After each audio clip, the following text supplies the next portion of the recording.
la Dariqa Tidjaniya, il doit s'encadrer avec la Dariqa Tidjaniya. Pourquoi ça lui empêche de se disperser. Donc la Dariqa Tidjaniya, c'est une d'éducation. Donc il fait partie de l'éducation, éduquer la personne de s'encadrer, de s'organiser. Donc c'est pourquoi il est interdit d'aller visiter les awliya autrement que les prophètes. N'importe quel prophète où il se trouve, tu peux aller les visiter. Il y a beaucoup de tombes des prophètes connus. Et ainsi tous les sahaba du prophète sallallahu alayhi wa sallam. Et ainsi tous les Tidjani. Et ça c'est le mythe.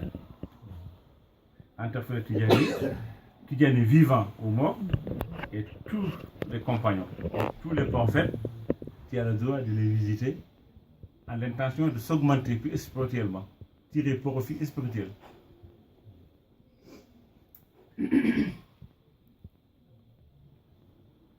C'est un peu clair. Et quatrième condition, une personne qui prend la Dariqa, il doit savoir que c'est une Dariqa d'adoration. Donc c'est une Dariqa qui se compose dans la charia et dans la haqiqa. Donc on redouble l'effort pour se conformer avec la charia. Cinquième condition, quelqu'un qui prend la Dariqa, il doit savoir la Dariqa c'est affilié, c'est comme si avec un cheikh. Ce cheikh là, il s'appelle Sidi Ahmad Tidjani radiyallahu ta'ala anhu. Ce cheikh là, il n'est pas le seul. Comme tous les héritiers du prophète sallallahu alayhi wa sallam, authentiques, ils ont hérité une partie du prophète sallallahu alayhi wa sallam qui donne l'amour, qui devance l'amour qu'on aime nos parents et nos enfants et nous-mêmes. C'est ça, ça fait partie de l'héritage du prophète sallallahu alayhi wa sallam. Le Coran Azim nous dit, tout ce qu'on mérite de nous, le prophète c'est le mérite ça le plus. Et le prophète nous dit dans le hadith, quelqu'un de vous ne peut pas être un croyant. Il a dit. Les mots de hadith c'est comme ça. La yumin ahadukum. Il n'est pas un croyant, sauf il me préfère, il m'aime plus que lui-même et ses enfants et ses parents. Ça c'est le hadith. Donc, cette particularité du prophète sallallahu alayhi wa sallam, cet don, cet élément, c'est pas cher, il n'est pas le seul. Il y a des awliya qui ont hérité du prophète sallallahu alayhi wa sallam. Il est compris dedans. Donc il faut l'aimer à partir de comment l'amour d'Allah on parle, c'est l'amour du prophète sallallahu alayhi wa sallam. Et après l'amour du prophète sallallahu alayhi wa sallam, il faut aimer Cheikh Tidiane plus que ça, plus que tu l'aimes toi et tu aimes tes enfants. Donc c'est comme ça parce qu'il a hérité du prophète sallallahu alayhi wa sallam. Et la personne, ton chef dans la Dariqa, qui te met, qui représente le Cheikh Tidiane radiyallahu ta'ala anhu, tu l'aimes ainsi, à cet amour-là. Ça c'est la cinquième condition. Et sixième condition, il y a qu'on appelle le risque d'Allah subhanahu wa ta'ala. Abus de confiance, excès de confiance. Quelqu'un qui prend la Dariqa, il est pardonné de tous ses péchés. Il est sous la garantie du prophète sallallahu alayhi wa sallam. On passe pas par là, dit que voilà, moi je suis garanti, je suis sous la garantie, après je fais tout ce que je veux faire. Et rien d'autre, non. On a dit dans la quatrième condition, il faut conformer avec la charia, redoubler l'effort de créer Allah subhanahu wa ta'ala. Donc ça c'est une conformation de plus, la sixième condition. Septième condition, tu ne contredis pas Cheikh Tidiane radiyallahu ta'ala anhu. Tu ne contredis pas. Plus que ça, tu ne laïses pas. Et quelqu'un qui déclare l'ennemi déclaré de Cheikh Tidiane radiyallahu ta'ala anhu, tu ne le prends pas comme allié. Moi je ne dis pas quelqu'un qui n'est pas le père, je dis quelqu'un qui déclare, connu par l'haïr, le Cheikh radiyallahu ta'ala anhu, tu ne le prends pas comme allié. Pourquoi tu ne le prends pas comme allié? Ça c'est pas une particularité, c'est tous les awliya. Dans le hadith authentique, connu, Allah subhanahu wa ta'ala nous dit, quiconque haïsse l'un de mes awliya, c'est moi qui lui déclare la guerre. Ça c'est hadith authentique. Le professeur l'a dit, Allah a dit, quiconque l'un de mes awliya, c'est moi qui lui déclare la guerre.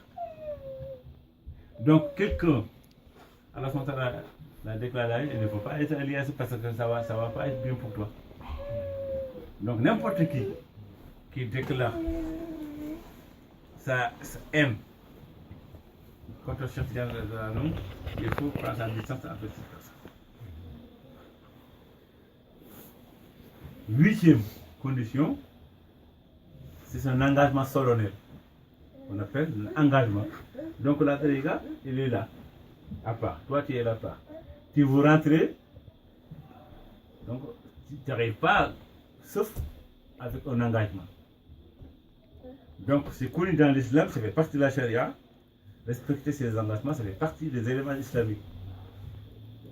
Respecter ses engagements, n'importe quel engagement, sauf un engagement haram. Donc, si tu es engagé dans la tariqa, c'est quoi? Tu vas engager à adorer Allah avec ces gens-là jusqu'à la fin de ta vie.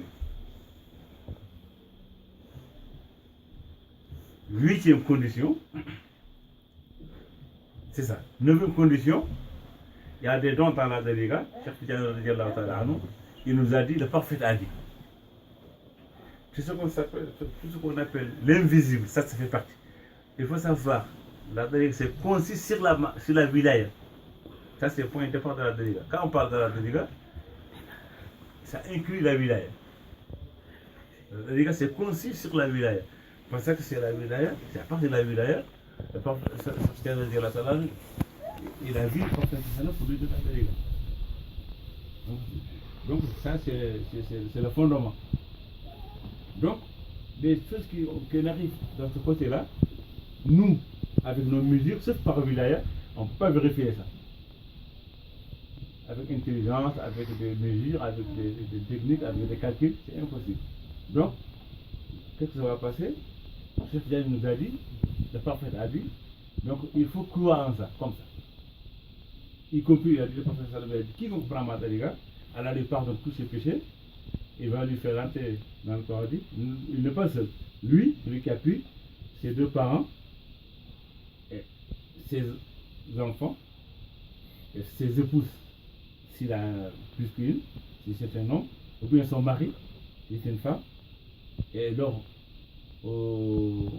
beaux-parents, le gendre, le beau-fils ou bien belle-fille, tout ça, c'est inclus dans la garantie du prophète sallallahu alayhi wa sallam, à condition qu'ils soient des musulmans. Ils ne contredisent pas Cheikh Tidiane radhiyallahu ta'ala. Même s'ils n'ont pas pris la tariqa. Donc ça, il faut croire en ça. Et la 10e condition,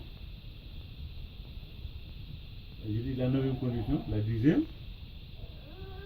c'est ça. Il faut, moi je dis, il croit ça, mais la confirmation, la 10e, c'est comment c'est 9e. Tu dis pas, voilà, moi je vais chercher comment ça c'est authentique, comment ça se sert. Tu n'arrives pas à trouver, ça va déclencher quoi? La doute. Sauf si tu es en dévoilement, la wilaya, ça c'est autre chose. Mais avec les musiques, tu n'arrives pas. Parce que ça c'est comment rentrer au paradis, tu n'arrives pas à découvrir. Personne n'a pu vérifier aujourd'hui comment le prophète sallam il a reçu la révélation. Personne. Tu peux pas savoir. Juste il nous disait Allah dit, nous on a su. Le prophète comment il dit au Aoulia, il ne faut pas savoir. Sauf si on est dans ce côté-là.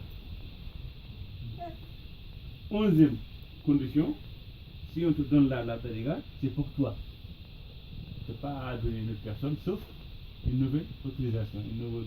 Si pour que tu dois, il faut avoir le pouvoir à donner à une autre personne, il faut une 2e autorisation. La première autorisation que vous devez avoir, c'est pour pratiquer la tariqa, ce n'est pas pour donner à une autre personne. 12e condition, il y a la wazifa qui se tient, il y a la hadra du mois. Ça c'est une condition dans la tariqa. Il faut le savoir tout le monde, pour nous, pour moi, quelqu'un comme moi. Une fois on prend la tariqa, la 12e condition, s'il n'y a pas d'empêchement, il faut assister à la wazifa en groupe. Il faut assister à la hadra. 13e condition, il y a qu'on appelle Jawharatul Kamal. C'est une formule de prière sur le prophète sallallahu alayhi wa sallam. Cette formule, on ne l'utilise pas, on ne le récite pas, sauf à 4 conditions de pureté. La pureté totale complète, c'est quoi? Avec les habits propres purs, le corps pur, et lieu de réciter ça pur, et avec l'état des ablutions.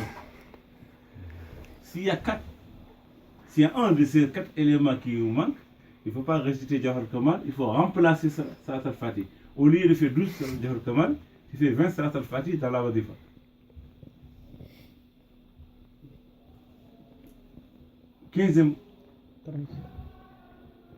Quatorzième condition, il faut pas avoir une rupture totale avec l'un des musulmans, n'importe quoi. Couper les liens, ça c'est interdit par l'islam. Donc, avec un des musulmans. Si il y a un musulman, il y a un désaccord, il y a un querelle, il y a quelque chose qui ne va pas, au bout de 3 jours, vous devez vous réconcilier. À partir de 3 jours, si les deux ne se parlent pas, ne s'adressent pas à la parole, ne donnent pas la salutation, l'un il voit l'autre, il ne lui passe pas la salutation. Ça veut dire qu'il y a une rupture totale. Ça c'est interdit, c'est la 14e condition dans la Tariqa Tidjaniya. Donc, si on parle d'un musulman, puisqu'un Tidjani, c'est beaucoup plus confortable. Un Tidjani, même s'il arrive, vous devez vous réconcilier absolument. 15e condition, il ne faut pas négliger la Tariqa. Ça veut dire négliger quelqu'un, sans empêchement, il est là, mais il n'assiste pas à la wadifa. C'est négligent de la Tariqa. Quelqu'un, il a le temps de faire son lazim, il laisse le sang couler. Donc le temps de lazim au wadifa, à partir de la soupe, c'est connu. Deuxième, c'est après ça, c'est connu. Une fois l'heure de la wadifa, il faut l'heure de il faut le faire. Il faut être négligent. 16e condition. 16e condition.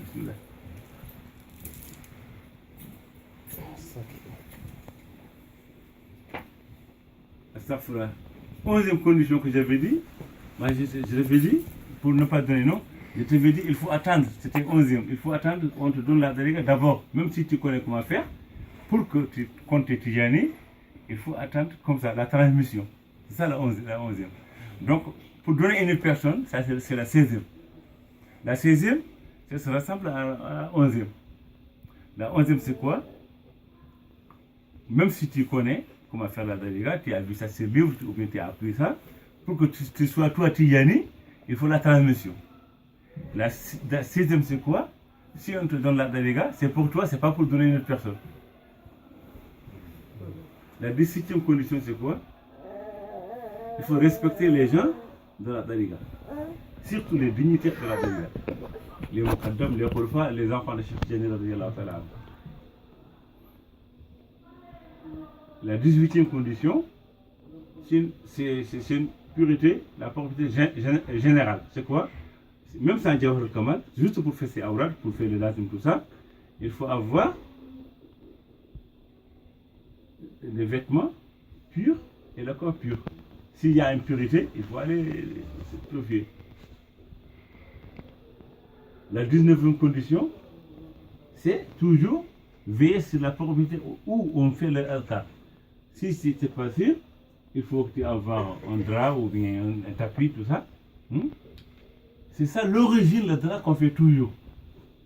C'est cette condition-là. C'était quoi? Ça, c'est le général. Cheikh Tidjani radiyallahu ta'ala, il vit sur ces lieux d'adoration. Il n'y avait pas de la zawiya au début. Il y avait juste sa demeure. Des fois, les frères, ils viennent, donc ils n'ont pas parti à la mosquée, ils font la zawiya là-bas, le passage là-bas, ils font là-bas les adkar. Mais c'était épais, il n'y a pas une pureté. Mais en face, c'est connu, Il y a beaucoup de mulets. Les mulets qui vont, qui font de pression partout dans les gens, ils marchent sur le pied, tout ça là. Et ça se disperse partout. Jusqu'à aujourd'hui. Et les gens, ils ont dit, cher, nous, d'accord, ici c'est. Mais les gens, quand ils passent partout, est-ce que c'est pur? La question est venue, est-ce que c'est pur? Donc le doute commence à rentrer. Il a dit, si vous doutez, installez quelque chose quand vous faites la wazifa, quand vous faites les altars. Et les frères, ils ne sont pas amenés un drap blanc. Juste, c'est une coïncidence, une bonne coïncidence. S'il avait amené quelque chose de rouge, ou bien bleu, ou bien vert, ça passait. C'est-à-dire, il n'a pas précisé, allez amener un drap blanc. Il a dit juste, si vous doutez, étalez quelque chose. Ils sont partis amener un drap, le drap était blanc, tout ça. Ils ont commencé, ils ont continué jusqu'à aujourd'hui. Donc le drap qu'on fait aujourd'hui, ce n'est pas un élément de la dariga. C'est un complément. Ce n'est pas une obligation, c'est un choix. Nous on a choisi de continuer.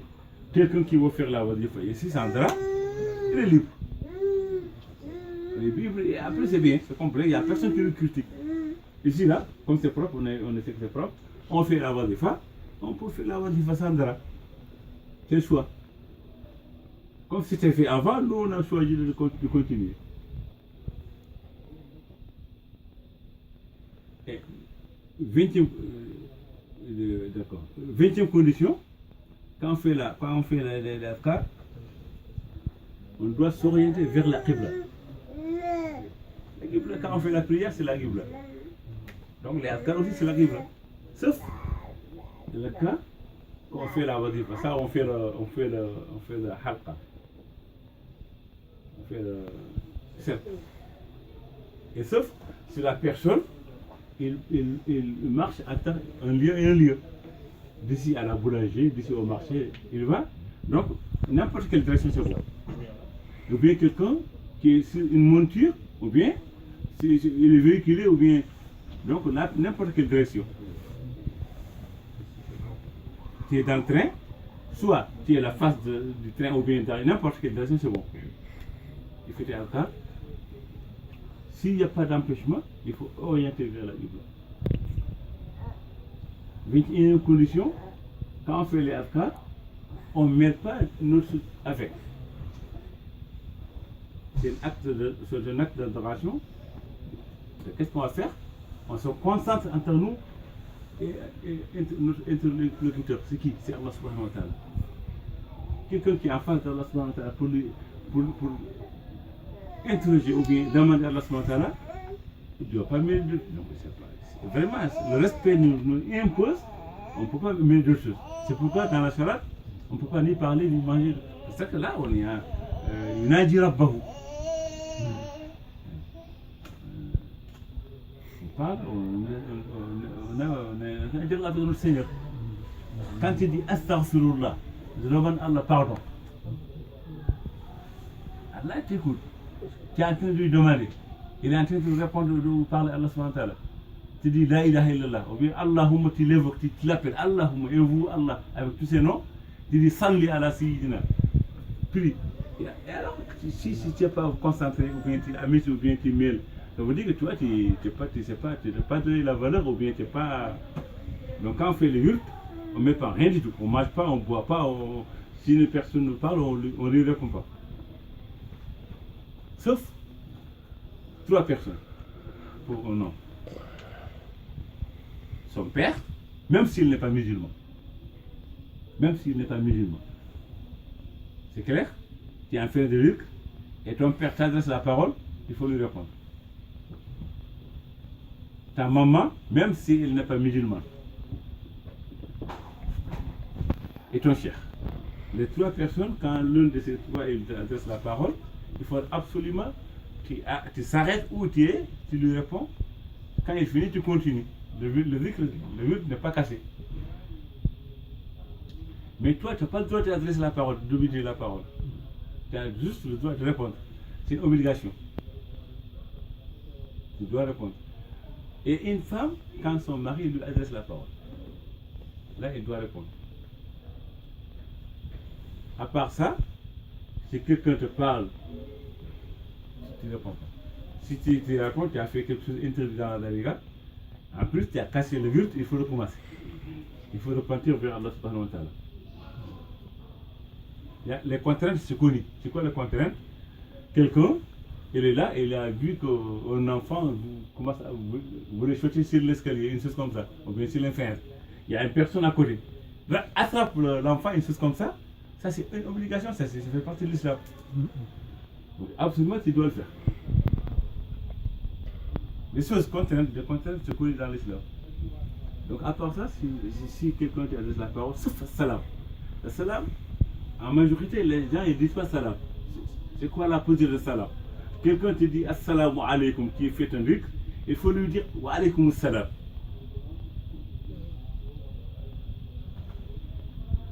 S'il s'allie à tout le monde, il y a une seule personne qui a répondu, toi tu continues de vivre. Si personne n'a répondu, toi tu réponds. Tu dis assalamu alaikum, d'accord, mais ça ne veut pas dire que tu parles wa alaikum salam, après tu continues.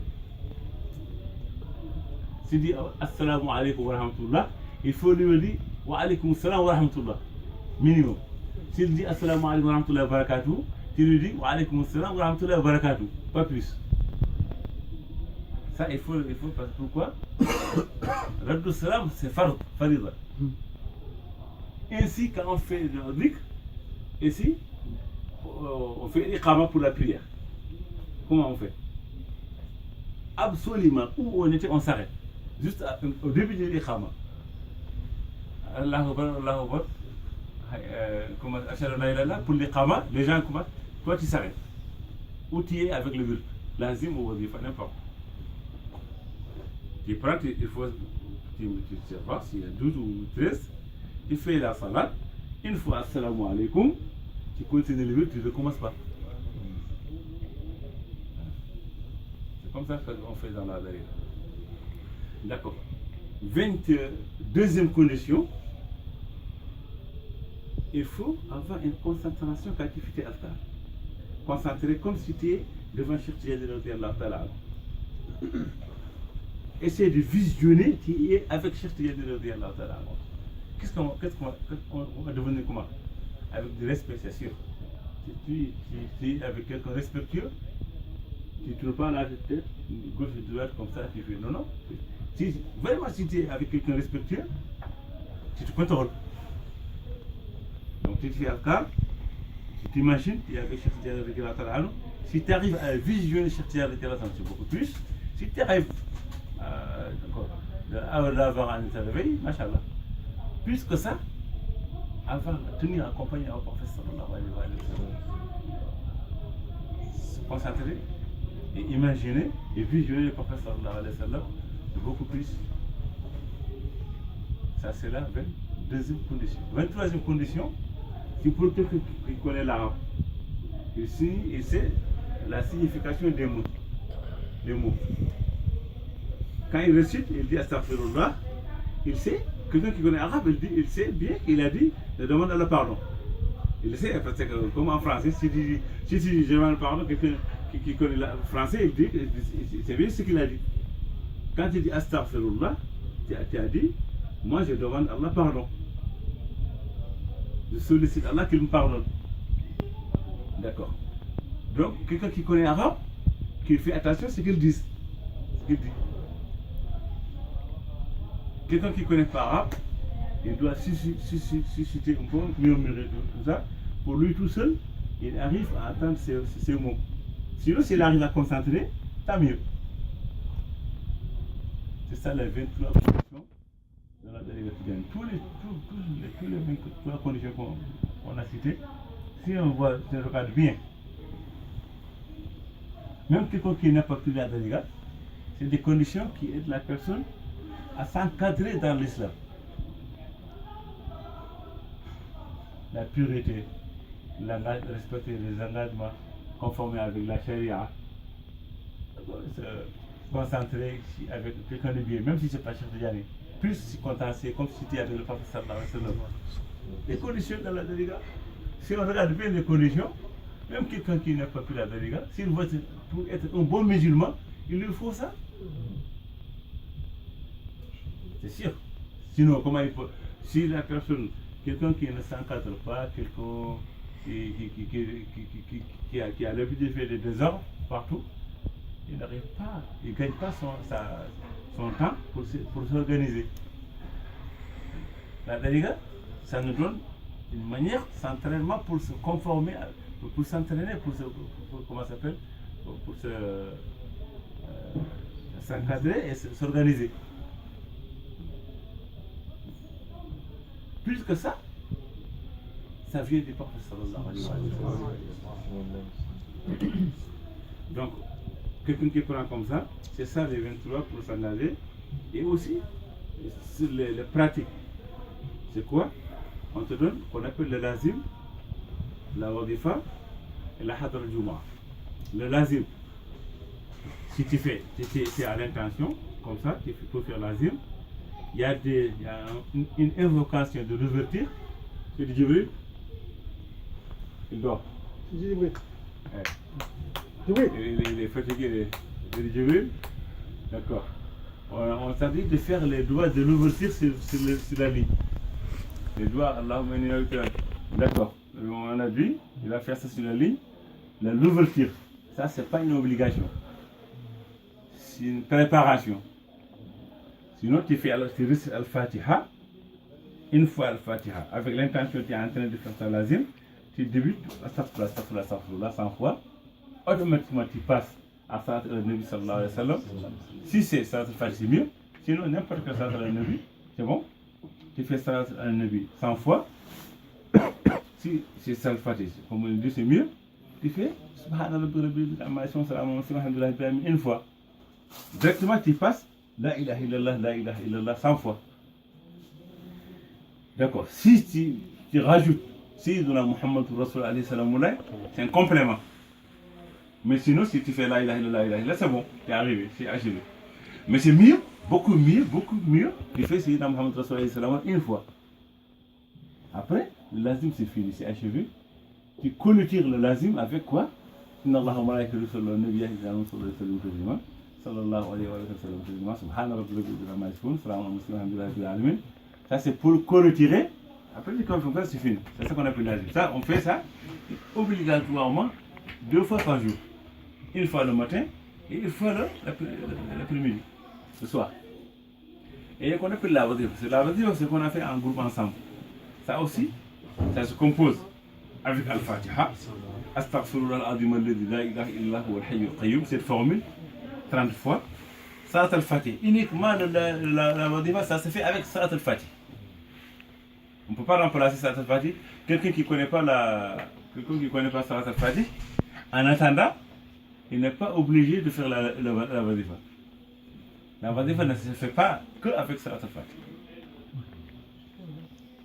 D'accord. Donc, si la personne ne connaît pas Salat al-Fatih par cœur, il doit faire tout le plus vite possible pour lui d'apprendre Salat al-Fatih. Une fois il connaît ça par cœur, il commence la wadifa. En plus, il doit s'entraîner avec la jama'a.